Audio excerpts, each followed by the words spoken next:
Good evening, everyone. My name is Daniel Faas. I'm the head of the Department of Sociology here at Trinity College Dublin. It's my great pleasure to welcome you all to the second TCD-UCD Sociology public lecture. This series is supported by the Policy Institute here at Trinity College Dublin and its director, Dr. Thomas Pegram. I would like to thank my co-organizers, Professor Sinisha Malisevic of UCD, Dr. Andreas Hess of UCD, Dr. David Landy of TCD.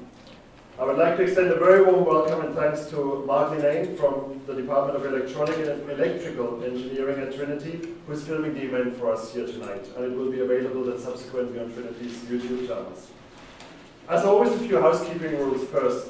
Could you please ensure that your mobile phones are in silent mode or switched off?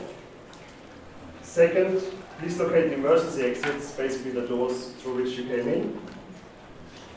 We're shortly to have the great honor of hearing Professor Lesbach deliver his public lecture on life sociology, social research and its futures. Thank you so very much for being here with us tonight, Les. But before that, let me make a few more announcements. First of all, the next TCD-UCD Sociology public lecture is on Wednesday, the 22nd of May at 6 p.m. in Newman House, Stevens Green at UCD. The speaker will be Professor Jan Philipp Reemtsma, Director of the Hamburg Institute of Social Research. The title of his keynote will be Trust and Violence. Second, the Department of Sociology, in collaboration with the Center for Post-Conflict Justice at Trinity College, would like to invite you to a public lecture by Professor Nadira Shalhoub-Kevorkian of the Hebrew University in Jerusalem on surveillance, fear, and Israeli colonialism. This event takes place next Wednesday, 20th of February at 7 p.m. in the Robert Emmet Theatre here in the Arts Building just next door. Our main speaker tonight is Professor Lesbach. Les is Professor of Sociology at Goldsmith, University of London. His work attempts to create a life sociology committed to new modes of sociological writing and representation. His books include Cultural Sociology and Introduction, The Art of Listening, Out of Witnesses, The Changing Face of Football, Racism and Multiculture in the English Soccer, New Ethnicities in Urban Culture, Racisms and Multiculture in Young Lives. In 2011, he published a free online book called Academic Diary that argues for the values of scholarship and teaching. He also writes journalism and has made documentary films. One of his latest books, which has just been published, is Life Methods, edited by him and Nirmal Puwar, which is here. And he's currently working on a new book, Migrant City, which traces the lives of 30 young migrants living in London, and I understand you're also going to briefly talk about that in your keynote as it progresses. Les has very good links with our department, notably through being external examiner on our very successful MPhil in race, ethnicity and conflict between 2003 and 2007. Then it was of course called Ethnic and Racial Studies. So I'm proud and honored that you're here with us tonight. Professor Bach will speak for about 45 minutes. This will be followed by a Q&A session in which all of you have the chance to engage with him for about 30 minutes, and we hope to finish by 8:30. But for now, please give a very warm welcome to Professor Lesbach.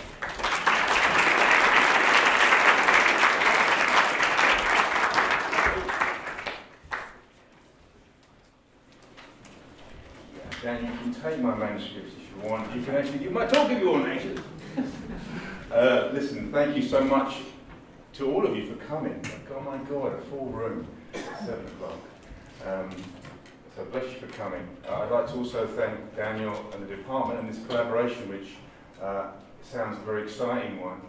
And also my good friend, Ronnie Glenton, who's over there despite the blight of many of you are suffering at the moment with the flu.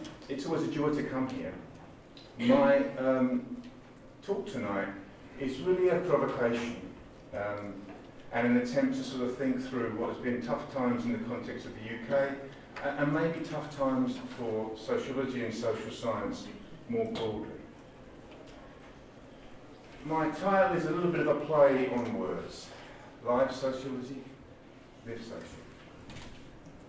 Sociology not only as a kind of a craft, as an intellectual vocation, but a way of holding to the world and thinking about our relation to the world. Recently, I was confronted with this terrible moment of realizing that the main device that I had put between me and the world that I was interested in was broken. My tape recorder. perhaps the sociologist equivalent to the GP's stethoscope. My listening device was faulty. Hacked this wonderful old machine, you see up there, professional Walkman.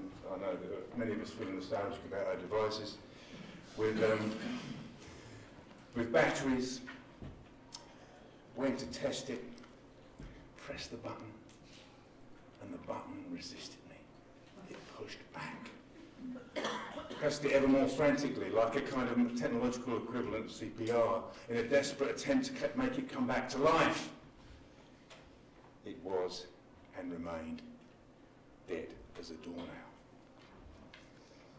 Now, my little bit of theatre to begin this talk is a way, I suppose, of raising a question about the way in which we hold to the world, the craft of doing research, but also more broadly about the value of sociology in our time.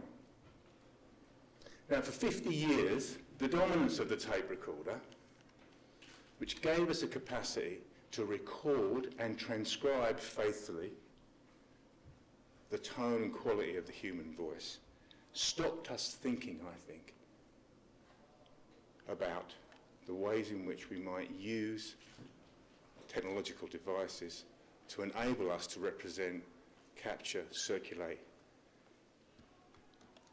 and attend to the social world. I think now we're living at a really important moment, and there's more opportunity, I think, to imagine the craft of research than at any point in the discipline's history. That's not working. The 21st century and the human societies that are formed within it is producing information at an unprecedented level and scale. It's not merely that people today can communicate with greater ease through information technologies like the mobile phone and social networking than ever before. Rather, people are increasingly the observers in their own lives.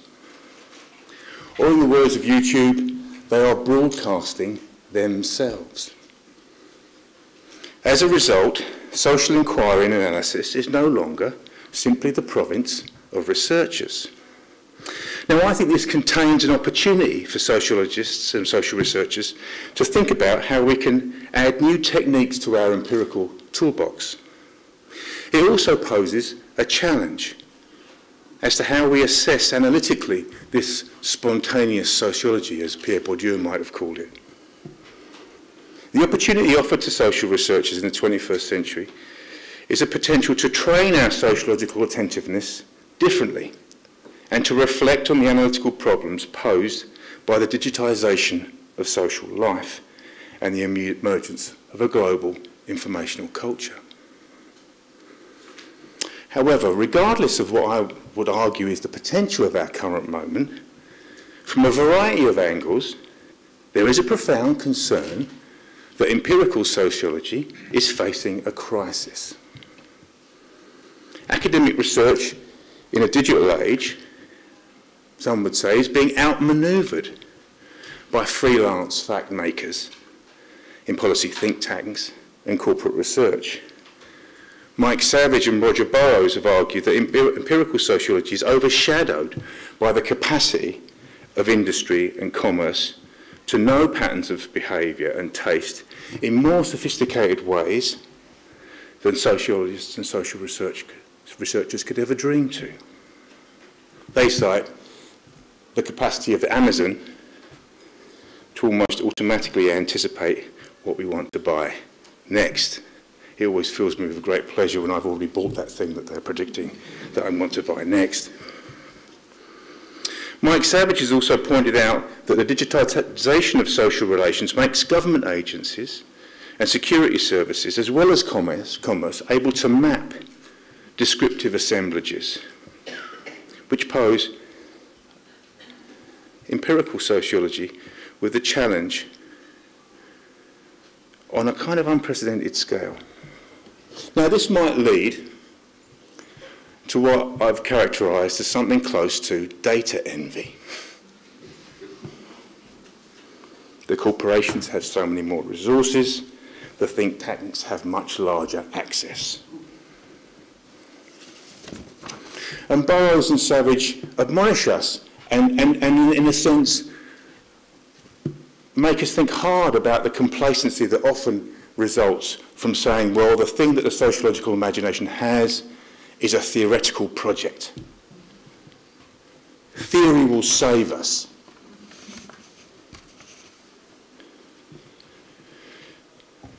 And I think there's something about what they're challenging us to think about that seems profoundly important. The accounts of social life produced in the data machines of what Nigel Thrift calls knowing capitalism are not concerned with thick descriptions. Neither are they concerned with critical attention. It's here then, perhaps, that the nature of sociological attention might be the thing that we need to prize and foster and cultivate the most. There are simply just different imperatives, I think, in the world of corporate research. And this was revealed to me some years ago now in a collaboration that I was involved with an information technology company. It was Intel. Intel probably employ more anthropologists than any anthropology department in Ireland or Britain. We were doing this project on the experience of time in cities. It was a joint project, and as a result of the ethnography that was conducted, there were data analysis sessions. And I remember one of those sessions so vividly. The analytical discussion seemed to just be getting started. Then one of the corporate ethnographers suddenly closed his laptop and said, "I've got enough for a PowerPoint presentation." It was very telling, I think. The threshold of enough knowledge in these worlds is passed when you can predict the next Amazon purchase, or you've got enough ideas to furnish a PowerPoint presentation. Now, this is not to diminish or to be snide about the productive power of some of these modes of corporate research. There's something very, very telling, I think, in the fact that Sainsbury's is attempting to model consumer habits, the consumer habits of us, their customers, within a database of 1 million people. However, I think we need to be more strident about the values that we hold to and the kind of critical attentiveness that we train, which is a compound of dialogue and critique, without falling into a kind of scholastic arrogance, be it through playing the trump card of social constructionism or the ability to crack the deep code of social structure and sociological relevance. The truth is, social scientists have never had the monopoly on social analysis, and this is a point that's captured in Howard Becker's beautiful book, Telling About Society. He makes exactly that point. In fact, he goes further to say, and to suggest, that an attention to the ways in which artists, playwrights, novelists, and so on, tell might contain new ideas for us as social researchers in terms of the way in which we convey not only the content of our research, but the moral and political commitments that we carry through our fascination with the things that keep us awake at night. But I don't think it's just simply a matter of the kind of technologisation of life and the production of information at an unprecedented scale that invites us to think differently about our tools as researchers.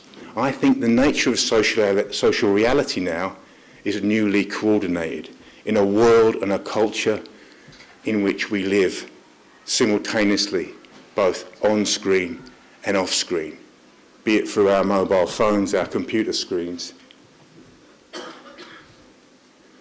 whatever. I want to sort of structure the rest of my time really around four major themes.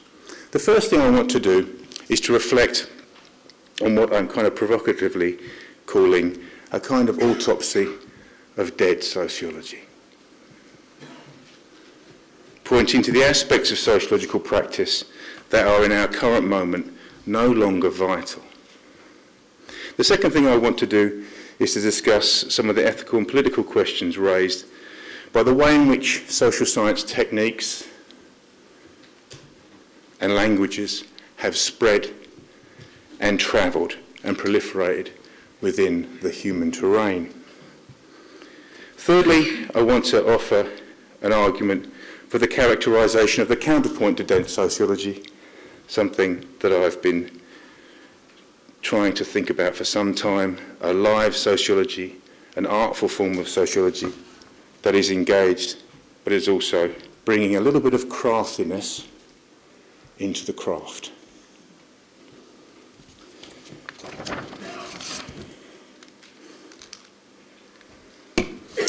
In July 1895, Albion Spall published an essay entitled The Era of Sociology. It was the opening article in the first edition of the American Journal of Sociology, the first sociological periodical of its kind ever to be published. Small claimed that sociology would occupy a foremost place in modern thought because modernity had brought humankind into more intense contact, producing complex human tangles of social relatedness. For Small, the task was to understand these relationships, but also to intervene in public issues and reflect on the nature of the times. He wrote, this is in 1895, remember, "The journal will attempt to translate sociology into the language of ordinary life, so that it will not appear to be merely a classification and explanation of fossil facts." Small's warning is not merely relevant to the danger of academicism,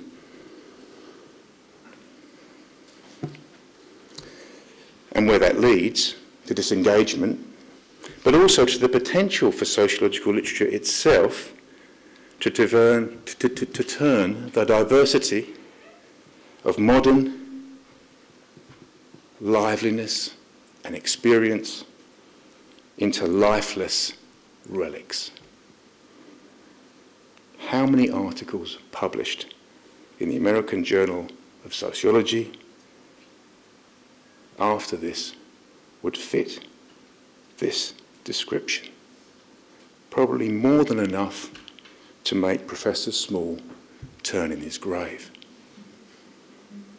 The question is, and this isn't something I want to try and situate outside of my own practice, because in a way some of the energy for what I've been trying to do recently is produced by a restlessness with my own implication and the potential to fall foul of the diagnosis that Small makes at the very beginnings of the discipline of sociology. The question remains how to account for social life and the social world without assassinating the life that's contained within it. Now, I want to just briefly talk about four syndromes within this thing that I'm characterising as dead sociology. Now, the first thing, or the first aspect, if you like, that I want to foreground is the rendering of live things into dead objects. Now, one of the people I've gone to a lot with this is Tim Ingold, the anthropologist Tim Ingold's wonderful discussion of the way in which, of the distinction between objects and things. Rendering aspects of the social world into an object, for him, results in the object being plucked from the relations of vitality that circulate in and through it. Here he's drawing on Heidegger, who prefers the idea of a thing that is vitalised by a bundle of connections and threads rather than an object that has a single designation. Yeah. In a way, one of the challenges I think that I've been trying to think about is how to avoid that process of abstraction, of creating fossil objects as well as fossil facts, of trying to write about things that matter and things that matter in the social world while keeping the circulation of vitality that brings them to life in play.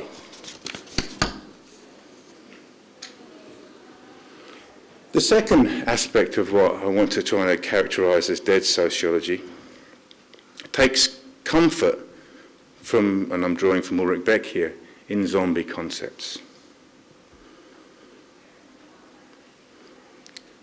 To what extent are the concepts in which we inherit from our literatures adequate to thinking about and understanding this newly coordinated social reality? And I suppose, in a sense, one of the things that I think, and we could talk about this in terms of particular examples, I want to talk about the notion of identity in a minute, is the lag, if you like, between our theoretical imaginations and the empirical dynamism of everyday life. The third aspect of what I want to characterise as dead sociology is a kind of sociological practice that refuses to face the consequences of the digitisation of social life. There is a strong current of technophobia in the sociological research community. I have been somewhat cast in that mould myself. My daughter's constantly reminding me of my unwillingness to buy a mobile phone, the last in our family to succumb.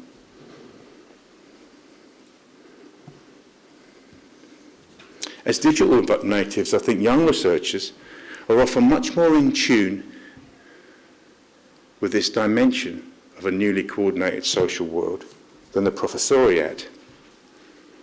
The iPod has transformed the social experience of urban life. Mobile phones not only change the relationship between the private and the public, but also place and time. As Daniel mentioned, I'm just finishing this book on migration, or young migrants living in London. And it's made me go back to this wonderful book by John Berger called A Seventh Man. And in A Seventh Man, Berger argues that the immigrant's sense of missing home might be characterised as what he calls the double pain of absence. Berger explains, he misses everything he feels to be absent. At the same time, that which is absent continues without him. That which is absent continues without him. Now, this study was conducted in the 1970s. The migrant experience of this kind of absence today, I think, has been radically transformed. Through the mobile phone and virtual social networking, migrants can be technologically connected to the life back home that is unfolding without them.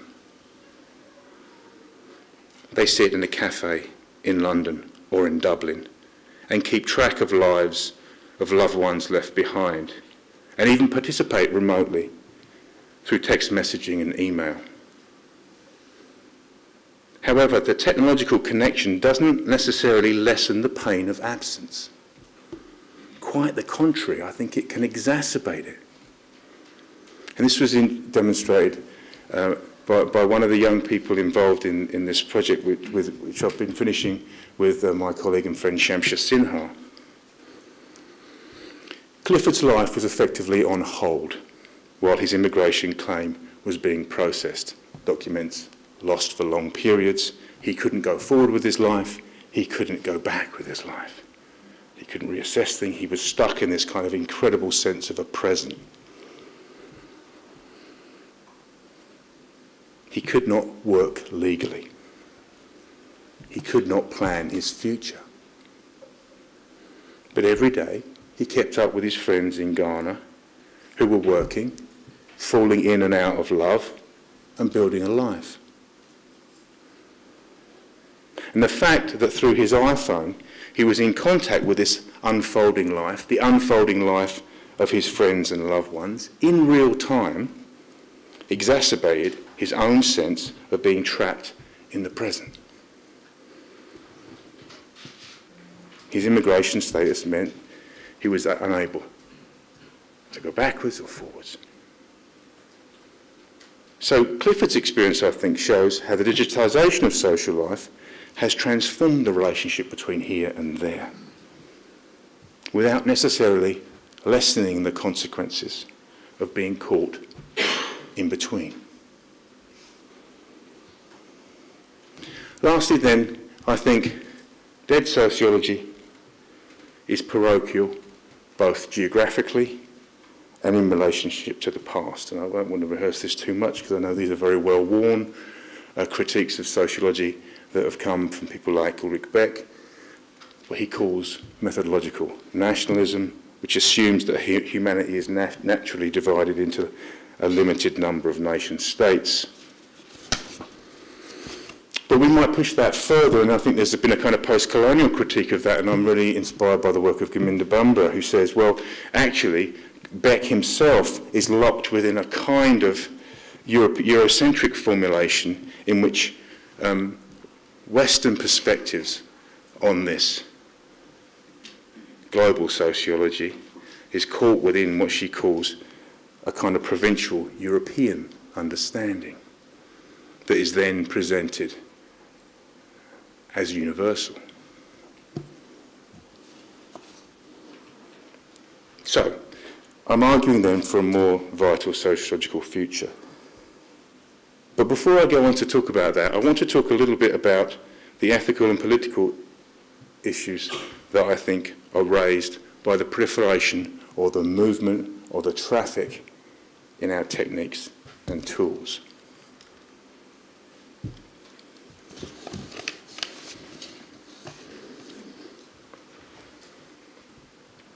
Paul Rabineau has commented that the industries and sciences of Thanatos had a glorious century in the 20th century. We have our own examples today, I think, of the perversion, if you like, or the debasement of the techniques of knowledge. There's a direct link between the interrogation techniques such as hooding and noise bombardment, trained on unlawful combatants in Guantanamo Bay, with psychological research on sensory deprivation. The betrayal and perversion of knowledge is not a lesson from the past, but also a condition of our present. And I'm thinking particularly about the controversy around the involvement of anthropologists and sociologists in the so-called human terrain teams in Afghanistan. Isn't this quote here from Martin Schwitzer? The centre of gravity becomes population.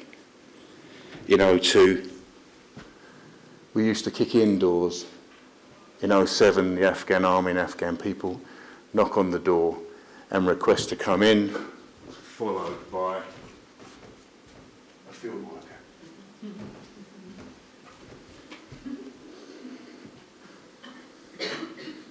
In 2008, Michael Bakhtiar, an American doctoral candidate from Oxford University, was killed in Afghanistan while assisting the 82nd Airborne Division to understand tribal customs.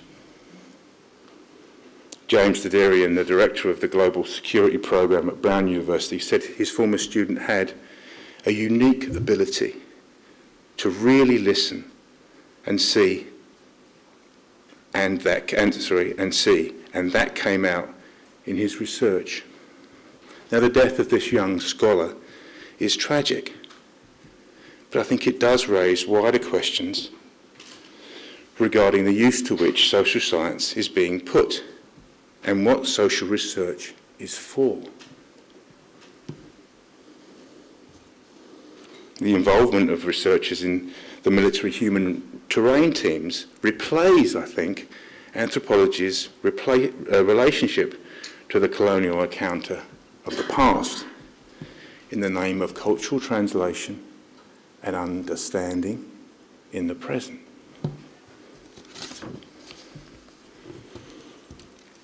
So calls to attentiveness and listening are not necessarily protections from violations of another kind. Carolyn Steedman's brilliant discussion of what she calls enforced narratives is a case in point. Here she argues that the stories of subaltern women and working class people are filched under the license of sympathy and empathy. For the affluent listener, she says, the possession of a terrible tale, a story of suffering, is desired, perhaps even envied, as a component of the other self. I suppose what I wanted also to just to foreground quickly here is the tension between give and take in the research encounter, between portrayal and betrayal. And this is a kind of ongoing problem or tension that cannot be easily or entirely settled by ethical guidelines or the pronouncements of ethics committees. And I want to kind of, in a way, sort of counterpoint C. Wright Mills's famous characterization of what he called the abstract empiricism of opinion poll research with something in our time that might be characterized as intrusive empiricism. And there's no better visualization of what I mean by that than Juan Munoz's extraordinary sculptures. Munoz is somebody I'm completely fascinated by, because in a sense he reintroduces figural sculpture back into contemporary art practice. But his artworks often, to me, invite reflections on questions of method, of attention, of attentiveness, and of epistemology. Here we see two figures hung up by their tongues.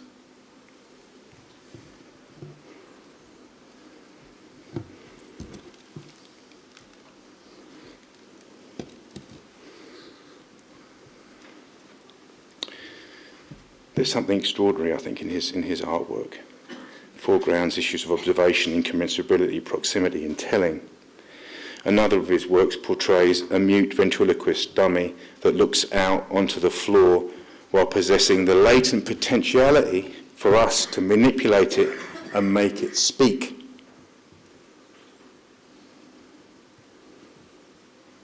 Intrusive empiricism, I think, mines the secret failings of its subjects and in turn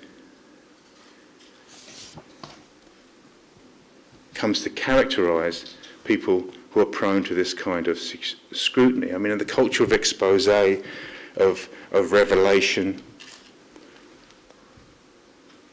are thick surfaces that I think that crackle with controversy, not careful evocation. And there's something that I think that's occluded and hidden in that, spectacular, how the mundane, the ordinary, the banal becomes spectacularized.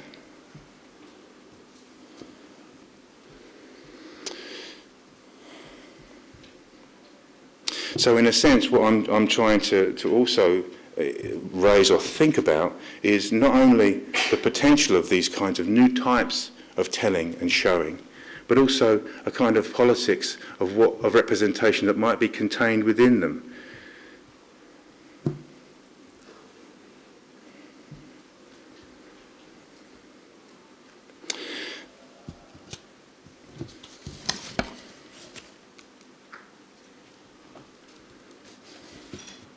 Now, perhaps there's a very kind of close symbiotic relationship between, my love and addiction of the tape recorder, the thousands of hours I've spent in the sociological sociability of interviewing, and the predominance of identity as in some ways the kind of the master concept, if you like, of the last 50 years of sociological practice.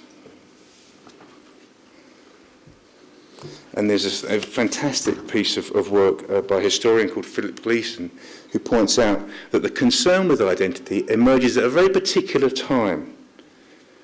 A very particular time.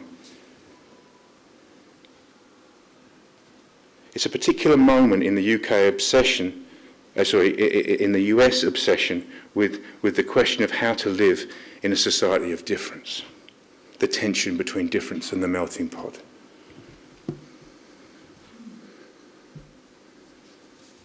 Maybe identity itself has become a zombie concept in our time.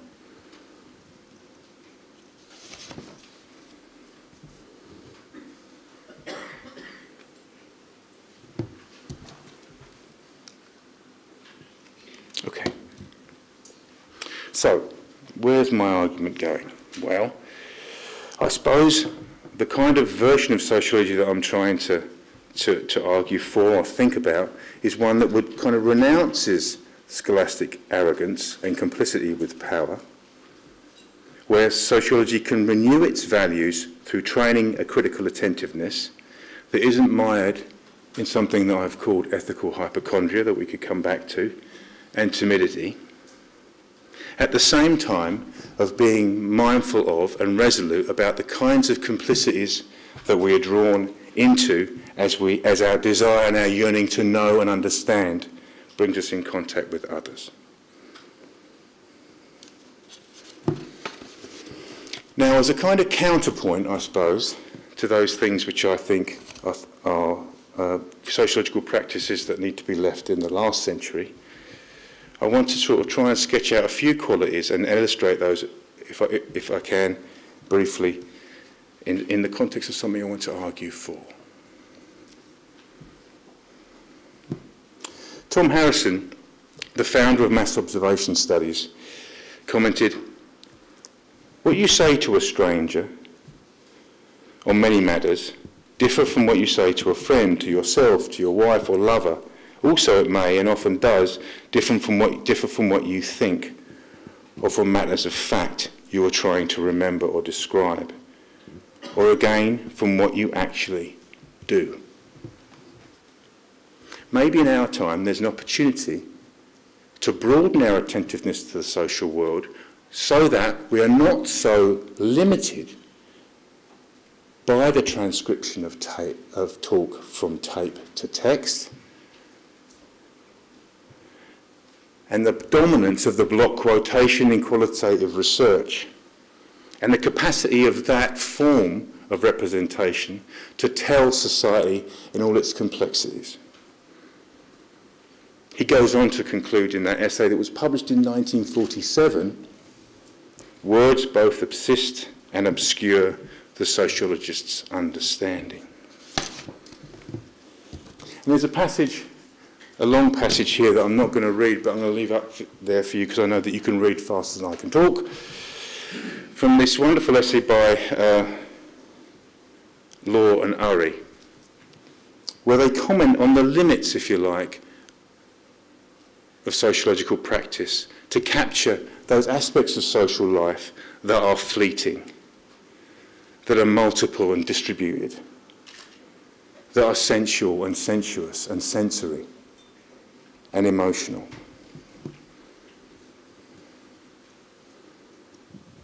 So the first principle that I suppose I want to try and practice and promote as a form of live sociology is an attention to the social world within a wider range of the senses. How quickly we want to say observation when describing social research. Itself, it kind of automatically privileges the eye. But how do we kind of attend to the world? How might we attend to the world within what Joachim Berendt calls a democracy of the senses? And I want to give you a few small examples of what that might mean and what that potential might be. The second point I want to propose is that perhaps sociological practice needs to be done more often on the move than locked in a quiet place behind closed doors with a digital voice recorder going. The problem with that kind of informational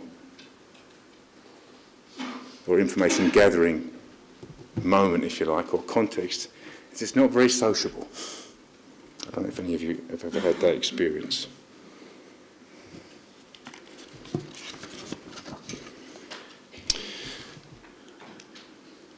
Now, as part of this, I suppose this interest, if you like, in trying to reinvigorate or taking stock with what the nature of the craft is, the quality of the craft is, how we might practice social research differently in our time, I was involved in this extraordinary project called the Live Sociology Programme. And the programme was attempting to train researchers to use digital media to practice ethnography differently.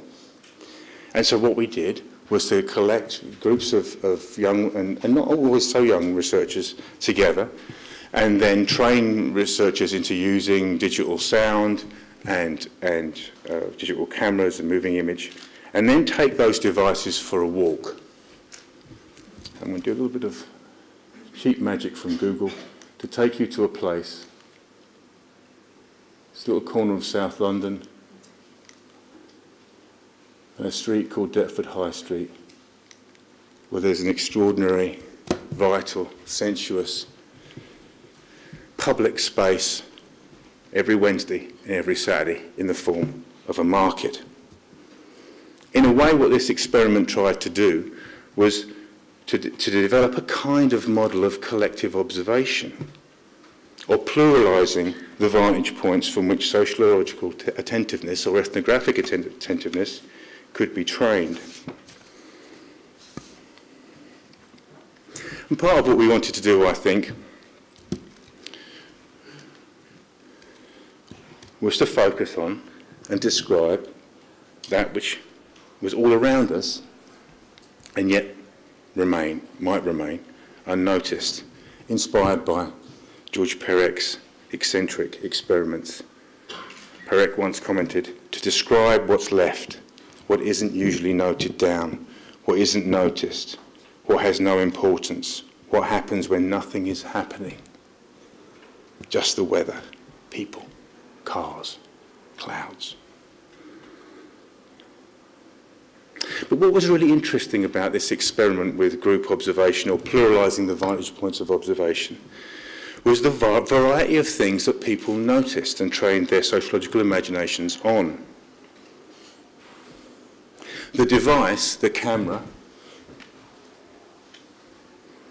sometimes enabled the social action to be slowed down, or paused, or frozen. In a way we were kind of engaging with. We were doing that kind of process of participating in the ebb and flow of social life, but the devices sometimes enabled us to stop the action for a moment, bring something back and pay it the courtesy of serious attention. These lovely tales of aloe vera.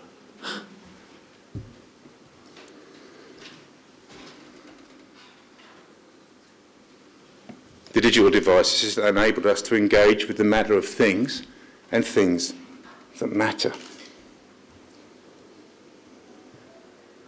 And it wasn't simply a matter, I started to realise, or the opportunity wasn't simply about trying to develop some kind of sensory realism, a correspondence between seeing the visual or hearing sound, hearing. It wasn't simply that.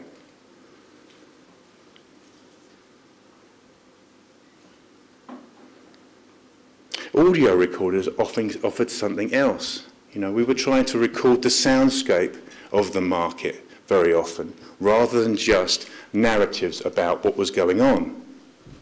And that was a really interesting experience. What was contained in the background? What might be the advantages in terms of a sociological imagination and a research imagination for turning up the background? One participant did this extraordinary thing where he made a soundscape recording of the street market, But rather than just playing it, he used the audio recording he made as a kind of resource to write a truly remarkable description that contained rich cultural texture and the weaving of emergent conceptual ideas into that empirical description.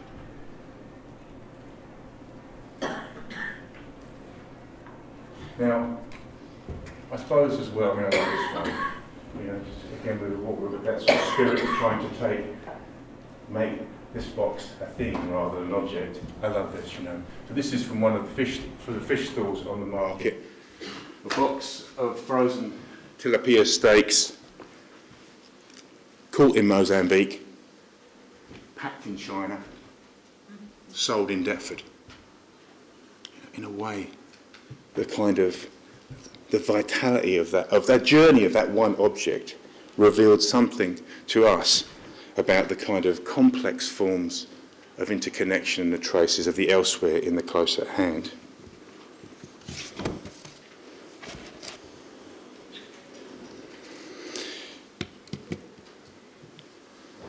So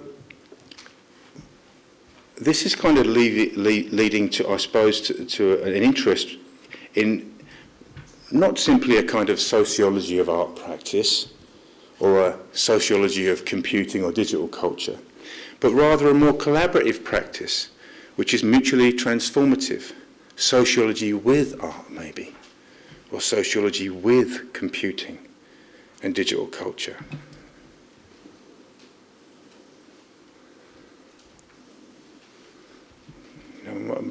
And that's something I've been trying to do in my own work, is to bring a little bit more artfulness to the way in which we tell and show. And I want to extend that a bit, and I mentioned this at the beginning, to bring a bit of craftiness into the craft itself. And this is not an argument for spin or deception. Rather, craftiness, as I'm trying to use it here, is a means of reflecting on the choices that we make about what's important for sociological investigation, what is valued and what is valued as a consequence. It means expanding the vantage points from which social observation is made, to redesign the observer, to conduct sociology rather than on young migrants, as in the case of the project I mentioned, but with young migrants. To democratise and expand, perhaps even, sociological authorship and knowledge itself, while at the same time being vigilant about what is portrayed as well as what is betrayed in the way in which we conduct that process.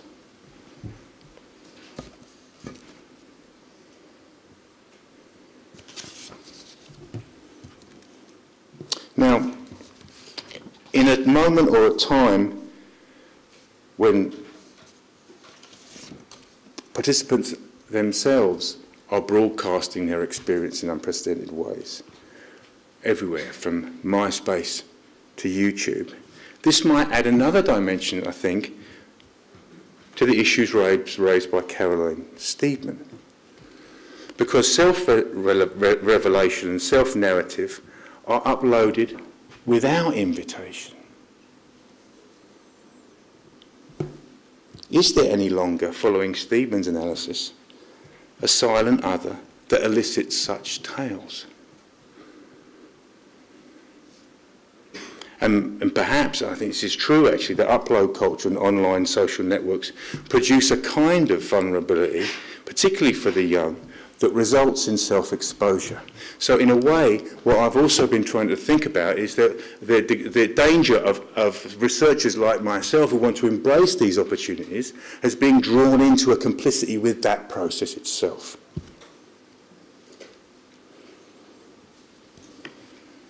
I think practicing the craft of sociology now means navigating between the possibilities offered by digital culture while remaining cautious about the kinds of selves that are being produced through narcissistic articulations of online experience. One way to think about this is in relation to thinking about the potential for less violation, more democracy, deeper ethical commitment. But that isn't given or delivered by technology itself. I mean, it might be just a kind of such a basic point to say it. It can only be delivered and achieved through reflecting on the nature of the craft of what we do itself.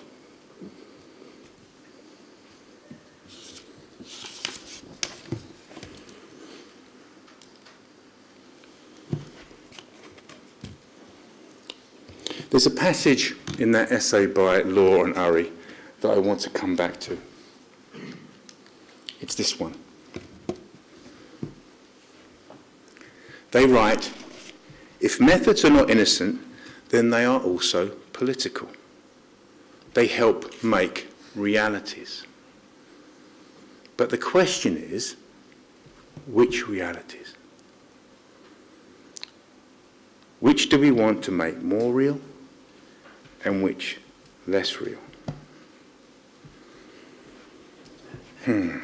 Now, the idea that we enact the social, as we understand it,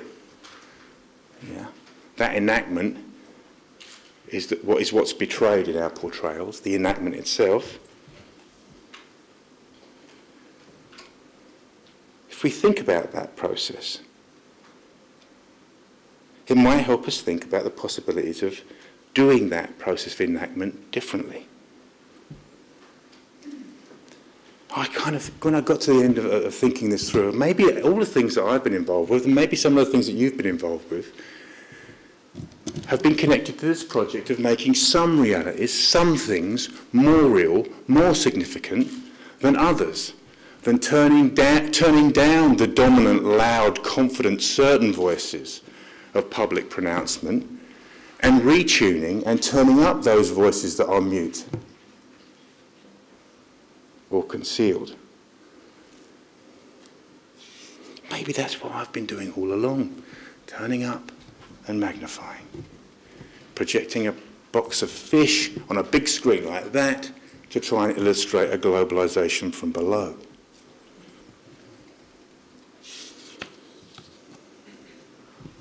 Now, but how do we answer this question? Which realities to make more real and which realities to make less real? Well, Bruno Latour has cautioned sociologists not to be drunk with political intent and to be sober with power.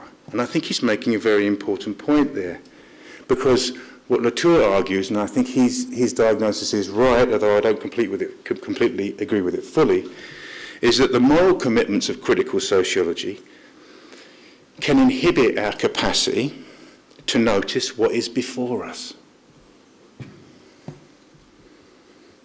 in any given state of affairs. Because what is decided to be important is defined a priori and in political terms. So political commitment then, in that sense, can foreclose our attentiveness to the social world. There's something about what he's challenging us to think about that's important in that, I think. But it's also true to say that approaches, as in the case of the ones that he would promote, in what's come to be known actor network theory, or any sociology for that matter, can also be blind to the consequences of their particular way of telling and assembling the social. Recently I gave a paper on the project that I've been sort of mentioning in passing on young migrants to a conference in Oxford. That project is an attempt to practice the kind of live sociology that I've been describing tonight, so that the participants become observers in their own lives, authors of their own representations that make art, scrapbooks, do creative writing, and even become co-authors in journal articles. So there's a story in that if you want to know it. At the end of my presentation about the project, which focused on photographs taken by one participant, the scholar and actor network theorist of world renown asked, why are you so interested in individuals? The question was unnerving, if I'm honest with you, not least because the young migrants' photographs had portrayed the personal consequences and the violations produced by the British immigration system. Now, one of the key contributions, I think, of actor network theory has been its insistence on describing interactions between humans and the material world in ways that don't merely concentrate on the agency of humans.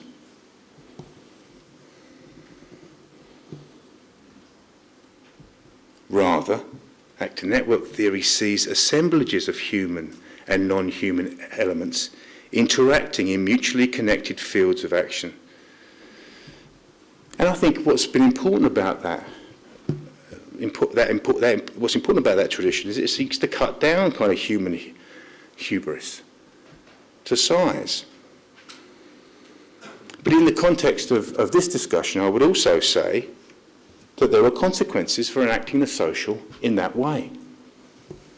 Because the immigration police don't deport assemblages of associations, they deport individuals. So moral consequences, I think, follow from the way in which sociologists tell. Before ending, I just want to go back to another passage from a more recent book by John Berger. I often go to him as a kind of point, as a counterpoint, I suppose, to and an inspiration for alternative ways of telling and approaching the tasks and issues that matter. He suggests there's another way to assess the value of a story beyond the content and structure and plot of what unfolds in the story itself.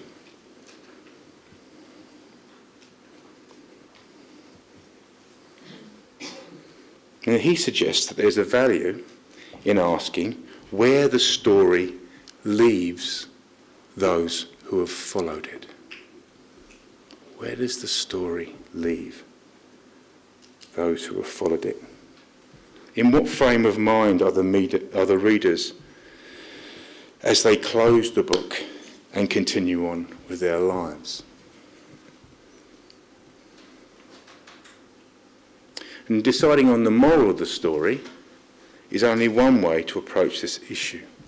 Berger writes this: I think there's a relevance to us in terms of sociological practice and ways of telling society. He says this: in following a story, we are following a storyteller, or more precisely, we are following the trajectory of a storyteller's attention. What it notices, what it ignores, what it lingers on, what it repeats, what it considers irrelevant, what it hurries towards, what it circles, what it brings together.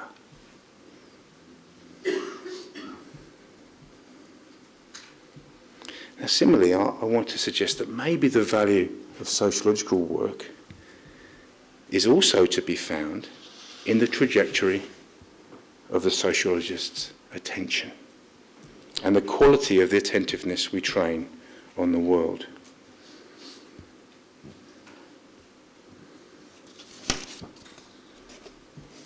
The quality of the attentiveness we train on the world.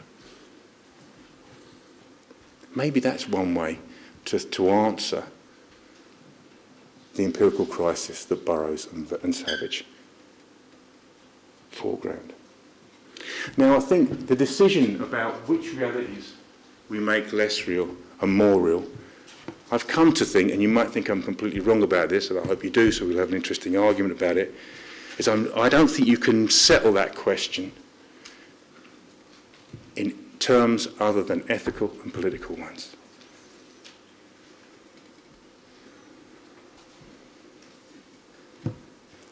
So maybe the future of sociology, as I see it, needs to be one in which those ethical and political commitments become foregrounded not a manifesto or an agreement or a party line, but one in which that we focus on a rigorous and extensive argument about the politics and ethics of the kind of knowledge that we're making.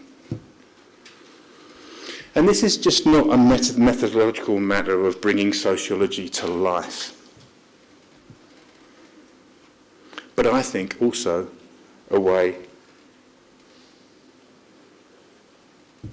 to live and sustain the life of things. C. Wright Mills is one of those figures from kind of the classic sociological tradition that I find myself constantly going back to. My students sometimes tease me by saying, Les, we think you're starting to look more like Mills every time you talk about him. But he wrote this essay called The Social Role of the Intellectual. And you'll see why it's resonant when I read you this passage. Mills argues in this essay, the independent artist and intellectual are amongst the few remaining personalities equipped to resist and fight the stereotyping and consequent death of genuinely lively things.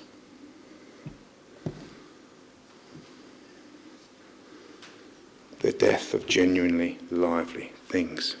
Fresh perception now involves the capacity continually to unmask and to smash the stereotypes of vision and intellect with which modern communications swamp us. These worlds of mass art and mass thought are increasingly geared to the demands of politics. That is why it is in politics that intellectual solidarity and effort must be centred. If the thinker does not relate himself to the value of truth in political struggle, he cannot responsibly cope with the whole of life experience. So according to Mills then, political commitments are not blinding, but provide a means to make judgments about our relationship to life experience and the truths we enact through attempting to understand them. Perhaps then, this kind of research training, if that's what it is, requires both a competence in digital technology alongside a theoretical literacy and ethical reflection. It fosters a different mode of attention which remarks upon what is otherwise ignored, renders explicit inequities that are passed over in silence, and pluralises the vantage points and jurisdictions for social commentary itself. Sociology, then, as a crafty science and an artful sensibility, needs, in the 20th century, I think, to precisely make those mute realities more real. Thank you for listening so attentively.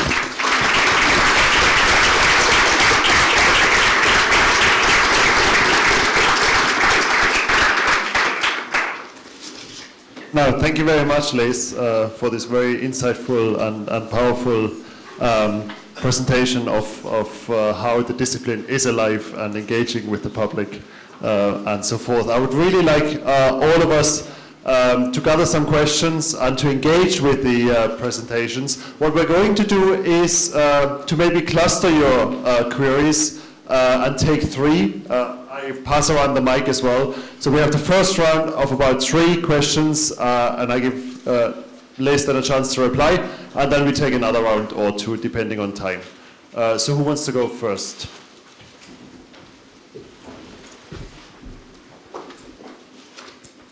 And if you could all please state your name when you're asking the question as well. Thank you.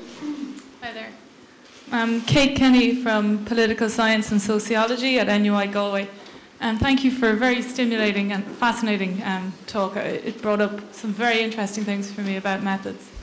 I want to make just a quick point, though, in relation to one of the issues you raised, and you were drawing on Burroughs and Savage here, And I'm in complete sympathy with the argument that perhaps in sociology today we rely, or there's a prevalence of government departments and centralised data and so much of this, or commercial data.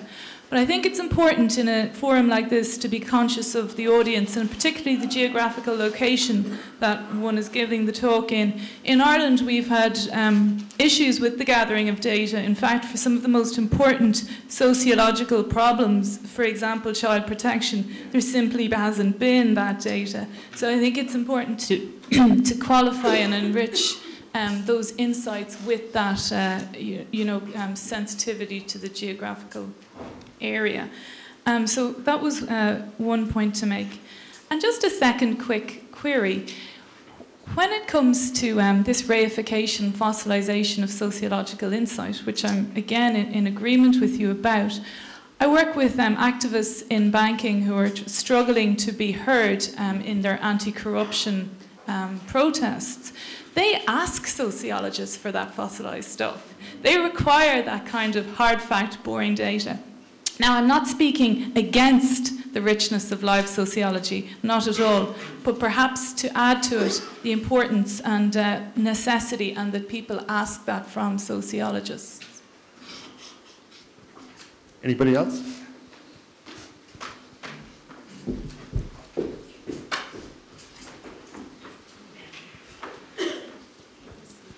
My name is Paul Candon from Trinity, from the Department of Sociology. It's an entirely different question. I'm wondering, when you set out a description of a sensual sociology, and I think you laid that out very clearly with the visual material, but what do you think the implications are for the way that academic research is represented, as in it arrives and is presented strictly as a piece of text, that a piece of, you described the interview text coming embedded within narrative on either side.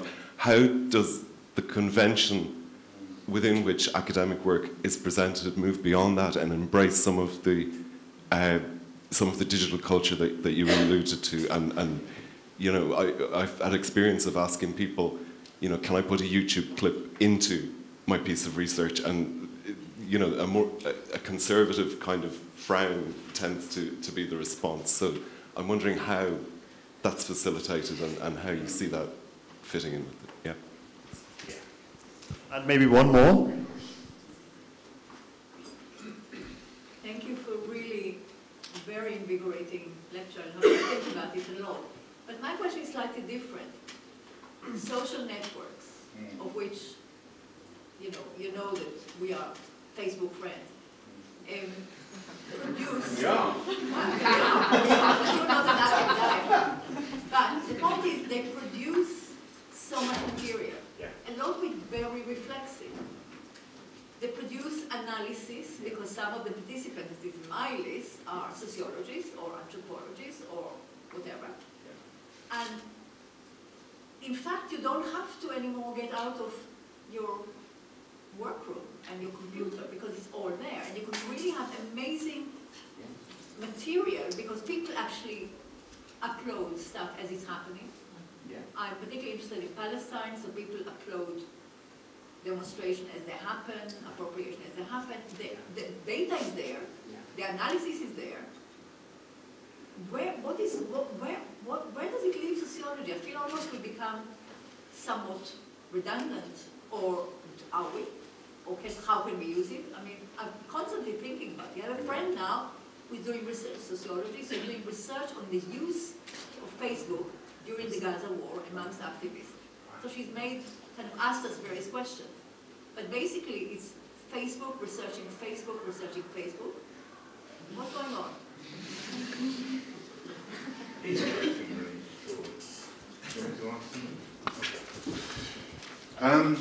Well, I may have been misleading. I mean, I don't think,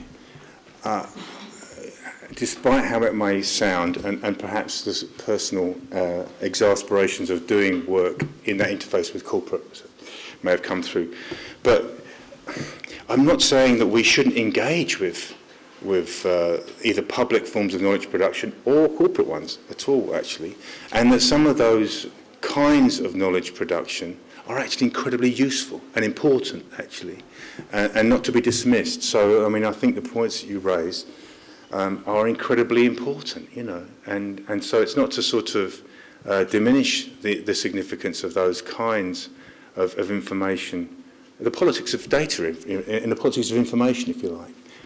It's not to sort of, you know, kind of sideline that at all. I mean, I think we've got to engage with those things. And it's my feeling, to be honest with you. And how data is produced, how it proliferates. I mean, I just had this fantastic and bizarre, you'll laugh at this, but, you know, so I'm going through, the first time I realised, actually, that biometric data at the border is actually being used, is affecting exactly what's happening. So I stop and ask the immigration officer, so how can the device tell that it's me? How does that work? It's cute, everyone's kind of, oh, come on, just get through, you know, it's supposed to make it faster. But, you know, these forms of the politics of data and of information, I think, are really important in our time. I suppose the thing which I don't want to do is to kind of foreclose or abandon the value in the kinds of attention that we might train that would produce different types of information, attend to different things. So it's not a kind of academic piety. I'm not all radical piety. No, that's not what I'm interested in at all. So I think it's really important to me, really engage actually with how these forms of knowledge are produced and where there are absences. And where there should be statutory necessities to collect information. Remind me the second part of your question. So the second part of the question was in relation to, I'm just trying to remember. Banks. Oh yeah, sorry. Oh, absolutely. The importance of fossilized data, the importance Yes. of fossilization.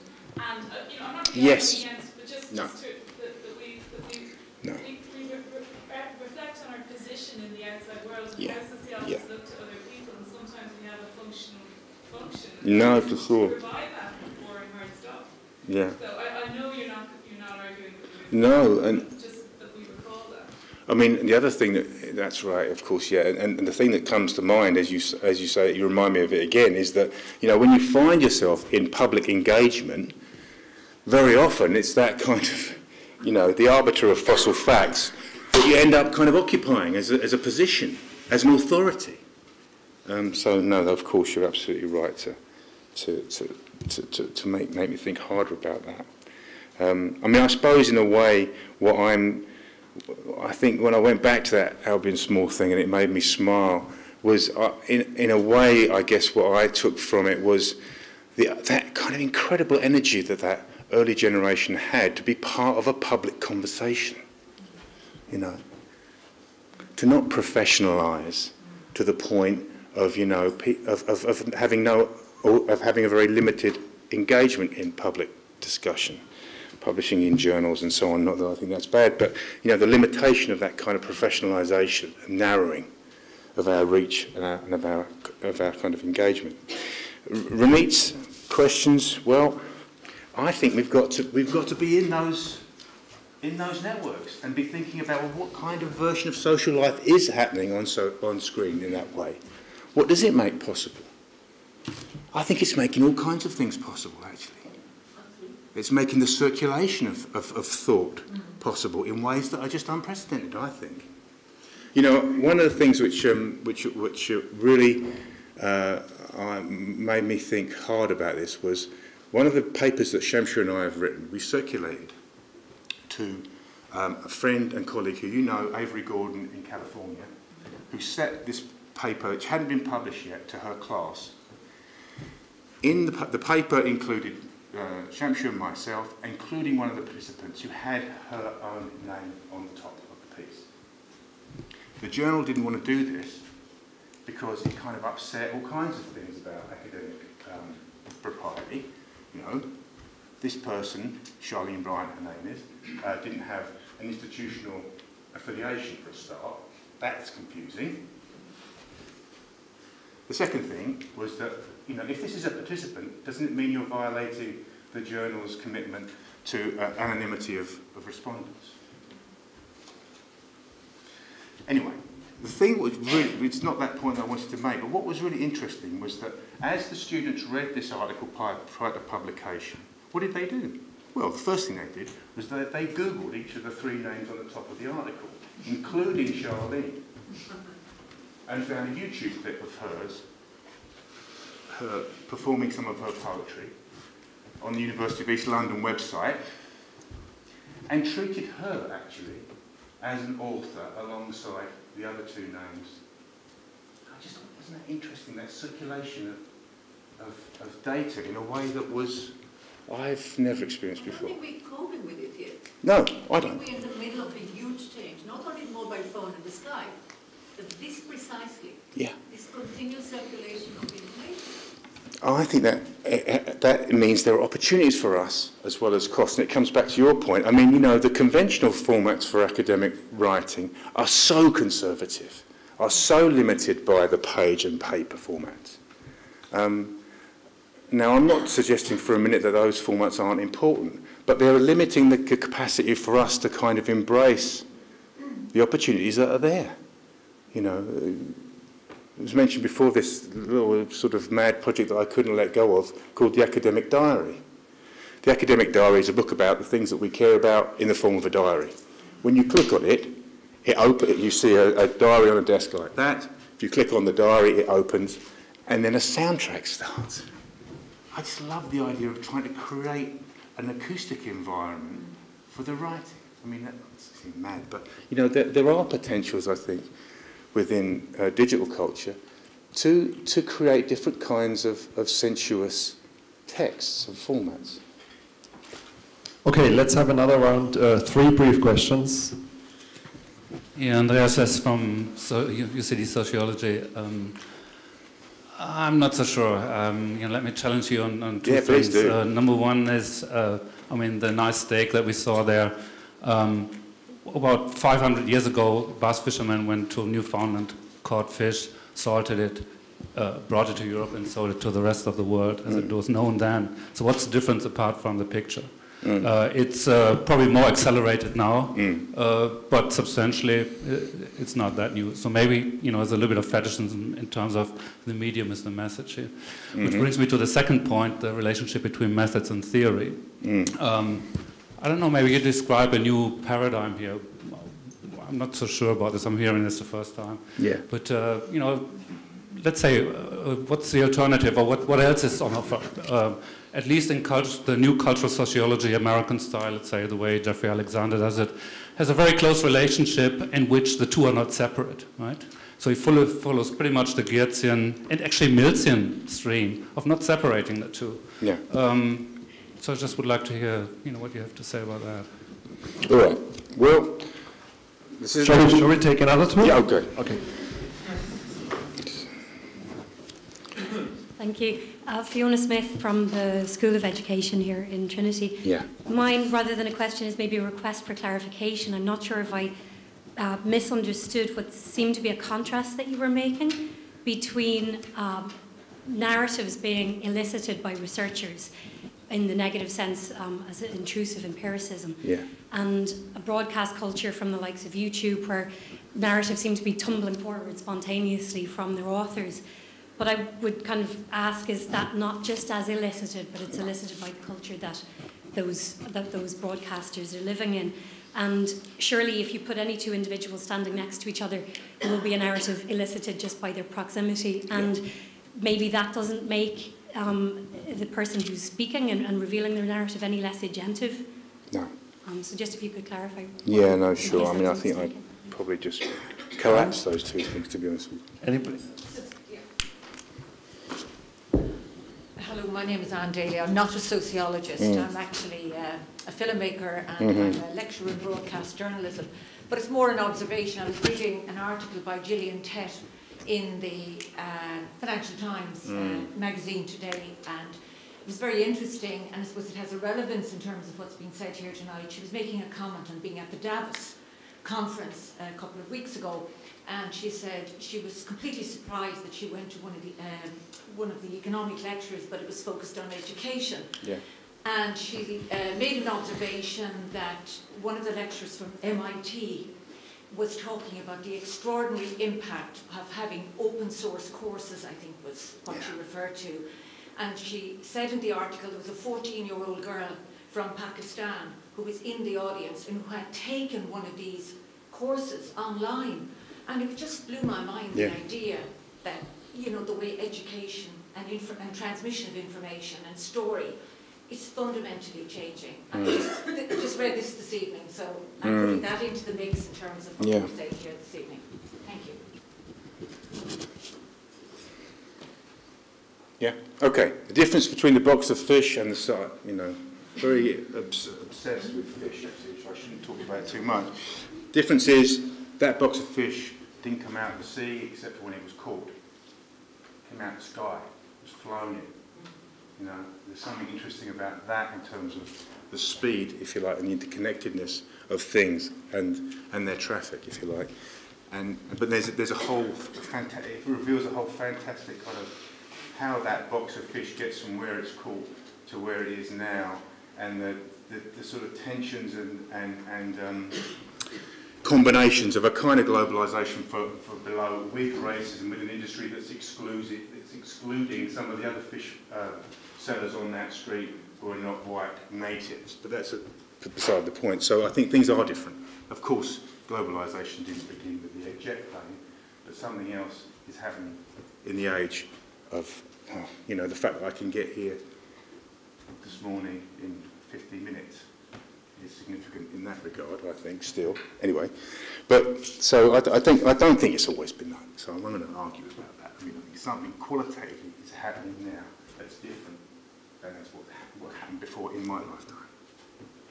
Forget the saltfish guys, as much as I like them.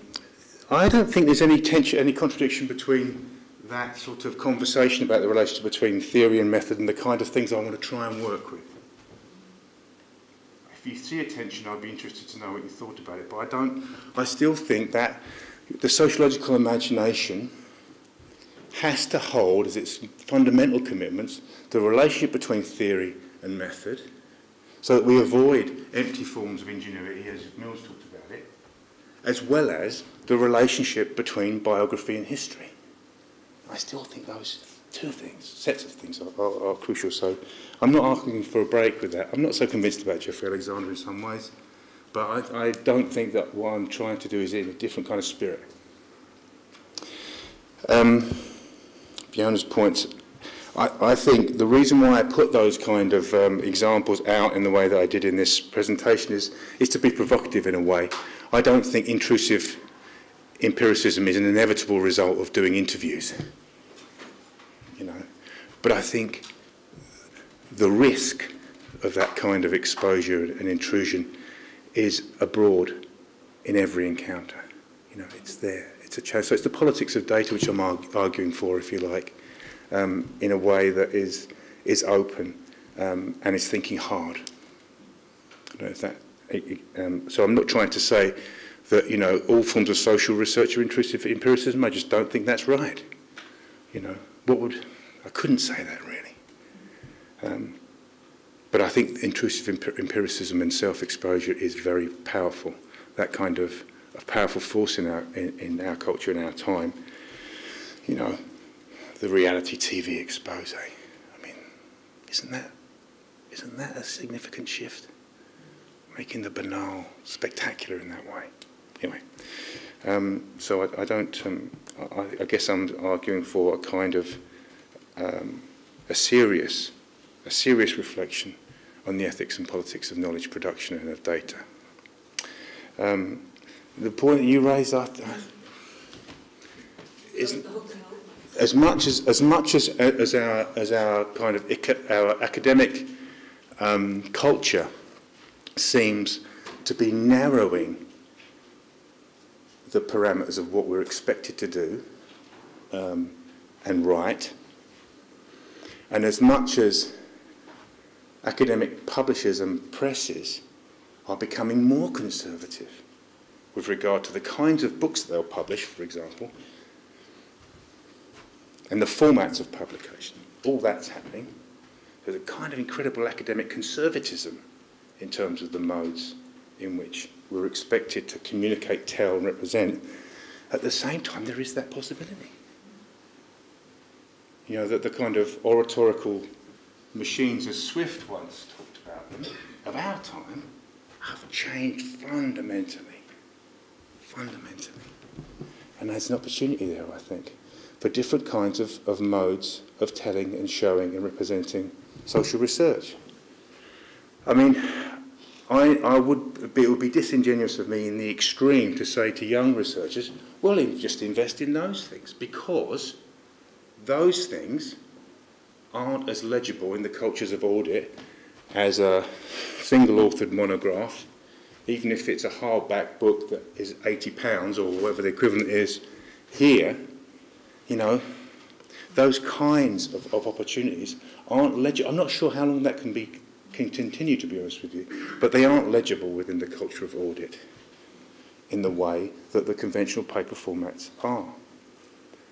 But, you know, I think, in a sense, what I've been trying to, maybe it's trying to square something that can't be squared, but to, on the one hand, be in those kinds of spaces of discourse and argument, that is the pages of a journal or an ethnographic monograph series, at the same time of thinking about how those kinds of forms of writing might map onto or connect with the other possibilities that are, you know, at our disposal and cheap. The academic diary cost me, I think, about 800 quid to produce.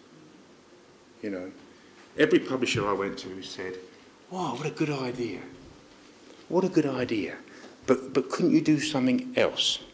Couldn't you sort of write a, you know, an academic self-help book, say, or a how to be successful book, which I had no interest in because it would be, you know, brazen beyond belief, you know." But, you know, those opportunities are there. They are not expensive, you know, and in a way, I think there's something very exciting about that prospect. That prospect of, in a sense, you know, a kind of free university, of freeing thought through, you know, podcasting, all of those things. I mean, that seems to me a real potential. And that's not just kind of technological hype. They're different kinds of oratorical machines, as Swift would say. Thank you very much, Liz. There's probably time for just one final question, if we have one final question. Anybody?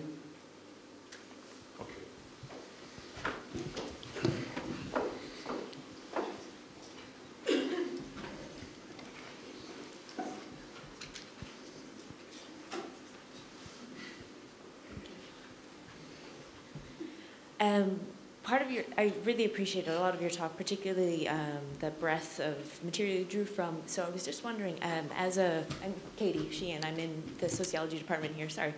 Yeah. I'm currently struggling with the question of who the research is for. And you mentioned critical theory, and that was my obvious first port of call to see what other people have thought about that. And I was just wondering if you had any other recommendations for a young researcher.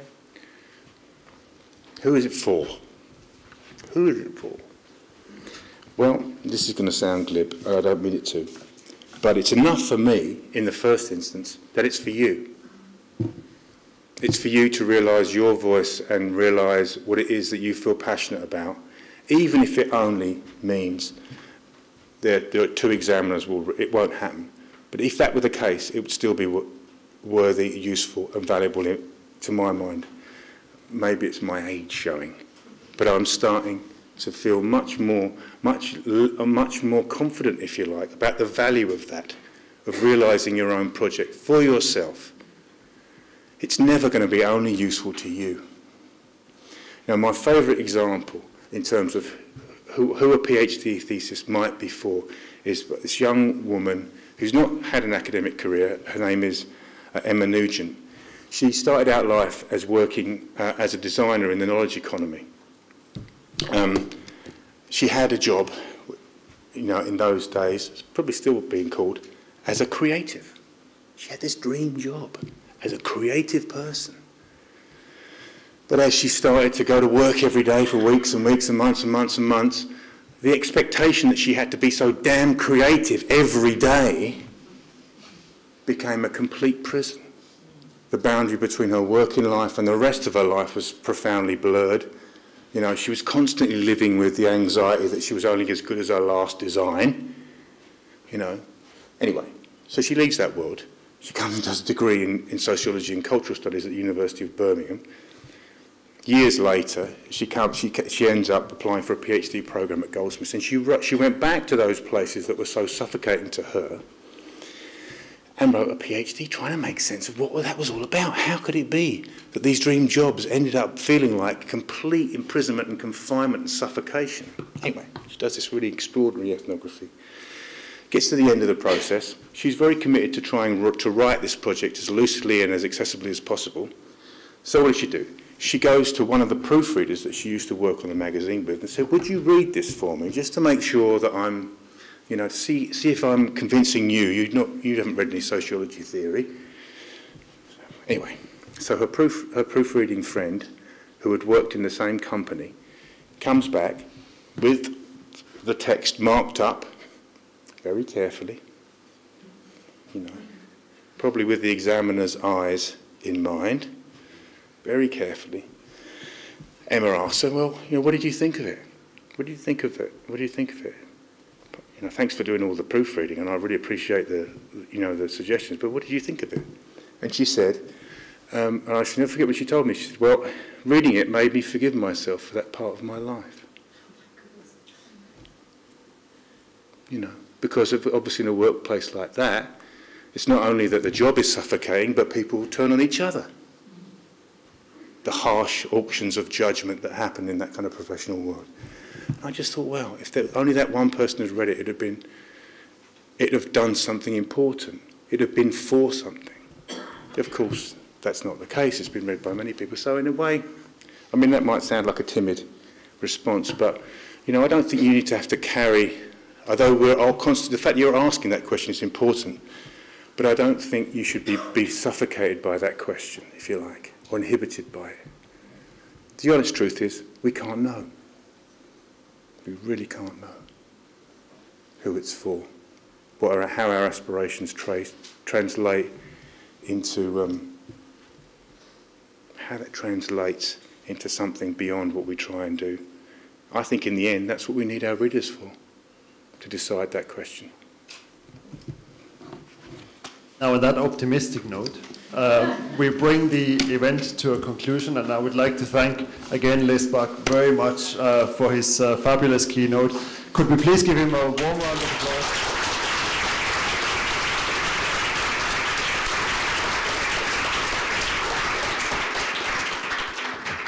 Let's not forget that we're all traveling to UCD on the 22nd of May at 6 p.m. for the talk by Professor Jan-Philipp Reimsma that I mentioned earlier on. Right.